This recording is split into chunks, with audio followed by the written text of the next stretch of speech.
సర్దార్ సర్వాయి పాపన్న మహారాజ్ యొక్క 376వ జయంతి సందర్భంగా పొద్దున్నే జగన్పేట మండల కేంద్రంలో కూడా సర్దార్ పాపన్నకు పునారం వేసి అక్కడ జైన్ సంఘం వారి ఆధ్వర్యంలో కార్యక్రమం పాల్గొని మళ్ళీ జయశంకర్ పూర్వీకులు దాదాపుగా 9 గ్రామాల నుంచి మండలం నుంచి 9 గ్రామాల నుంచి ప్రభుత్వంగా హాజరవుతూ ఉన్నారు. తప్పకుండా రావాలన్నప్పుడు మరి ముఖ్యుల కేంద్రంలో కూడా ఇలా బ్రహ్మాండమైన మంచి ప్రోగ్రాం జయంతి కార్యక్రమం జరుపుతున్నటువంటి ఈ రుద్రూరు మండల గౌడ సంఘం,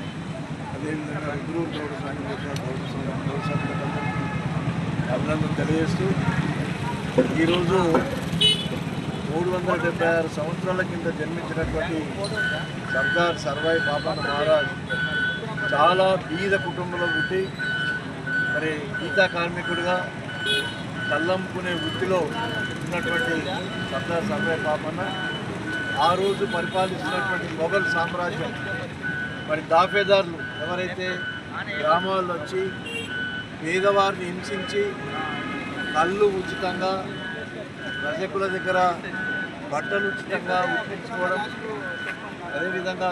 మన మంగళ వారి దగ్గర, నాయి బ్రాహ్మణ్ వారి దగ్గర కూడా ఉచితంగా మరి ఎన్నికలు తీసుకోవడం, అదేవిధంగా అనేక వృత్తులు చేస్తున్నటువంటి వాళ్ళ దగ్గర మరి పంటలు పండించే రైతుల దగ్గర కూడా ఉచితంగా తీసుకుపోవడం, ఇవన్నీ కూడా దాదాపు ఒక 5-10 సంవత్సరాలు సహించి ఈ పేద వర్గాలను పీడించుకుంటున్నటువంటి మొఘల్ సామ్రాజ్యవాదులు మరి వాళ్ళని ఎదిరించాలని చెప్పి వారు దాదాపుగా 10-12 కులాలు ఏదైతే వృత్తులు చేసుకుంటారో వాళ్ళందరినీ కూడా ఐక్యం చేసి దూదేకుల కులం వాళ్ళను కూడా దాంట్లో చేర్చుకొని అందరి ద్వారా ఉద్యమం చేపట్టినటువంటి మహానాయకుడు ఆ రోజుల్లోనే మరి సర్వాయి పాపన్న మహారాజ్ చాలా ఇబ్బందులు గురి చేసినటువంటి సందర్భంలో